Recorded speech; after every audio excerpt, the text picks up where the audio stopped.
it don't matter who on the jury.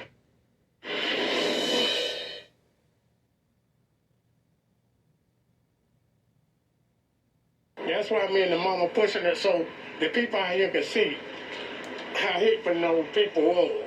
Just like those people killed Emmanuel Till, his mama want them to see. So that's how we want them. They killed Emmett Till. Yeah, Emmett Till, that's right. Come on. So we want them to see just like she did. All right, still with me, criminal defense attorney Mark O'Mara. Mark, let's begin with his comment right there saying, doesn't matter who's on this jury, the evidence is the evidence, it's overwhelming. He believes a conviction is coming in this case. Does it matter who's on this jury? Well, Michael, you recall that I was very concerned in the state trial whether or not they would get a conviction against those three because of, quite honestly, where it was being tried. And I was surprised and glad to see that they were able to come to a verdict. But I still am concerned that jurors will look at a case like this. They will know, of course, of the state convictions, and they may give the defense a little bit more due than they deserve. So I am concerned, and I do think that the jury itself needs to be sort of sensitized not to the prior convictions, but to the fact that this is truly a hate crime caused because of racial animus. We all know that from the outside the courtroom, and hopefully that'll be presented by the inside the courtroom. All right, well, we may know that that was a factor, and that's what I want to touch on next. Opinions are still split as to whether this federal trial will be more difficult than getting the state conviction. Part of that is you have to prove that they were motivated by race. Now, being a racist or having racist texts or racist Facebook posts or using racial epithets, that's one thing. But now they have to prove that that was the motivation for killing and doing what they did to Ahmaud Arbery. We heard in the state trial plenty of evidence that suggested the reasons why they thought Ahmaud Arbery was the person responsible for the crimes. Race might have been one of them, right? They might have been more susceptible to believing he was the problem because of his color.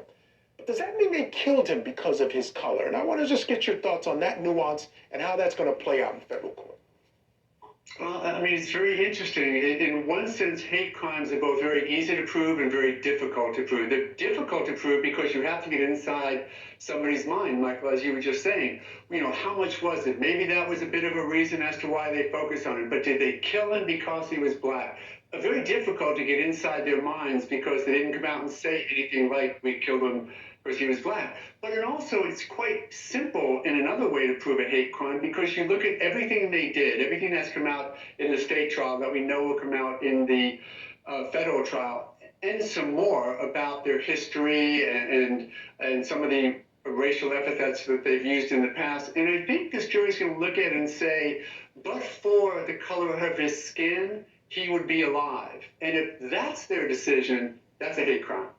All right, fair enough. I mean, that's simple enough. The other thing that I've read a lot about online, actually, Mark, is that people have an issue with this hate crimes trial in addition, or these federal charges, in addition to the state charges. The federal laws were there to cover, just in case states didn't do their job or didn't zealously prosecute these cases, which happened for many, many years. Obviously didn't happen here. There was a conviction. Do you think that there's some issue when there is a state conviction and the state does their job to still then again face the federal hate crime charges? Well, again, you're right. There is a safety valve. It wasn't necessary in this case. We can name a dozen other cases where it was necessary because the state conviction didn't occur. And yes, it does seem almost like, you know, overkill. They've already got their life sentence. What are we doing? But I do think it's very relevant for the belief and the trust in the criminal justice system that we look at these cases and say not only were they guilty of the murder, but they were guilty of the murder because of the way they viewed this victim, and that's the hate crime. So in that sense, I do think that having federal hate crime prosecutions available to the prosecution is very relevant and serves the purpose of sort of building trust in the criminal justice system. Yeah, I agree. The argument in favor, of course, of bringing the charges is that not only does the state say this is wrong, but on a federal level, or much larger level, we say it's wrong as well, as far as race goes. All right, Mark, stand by. We're going to take a break. New details, folks, in the rape accusations against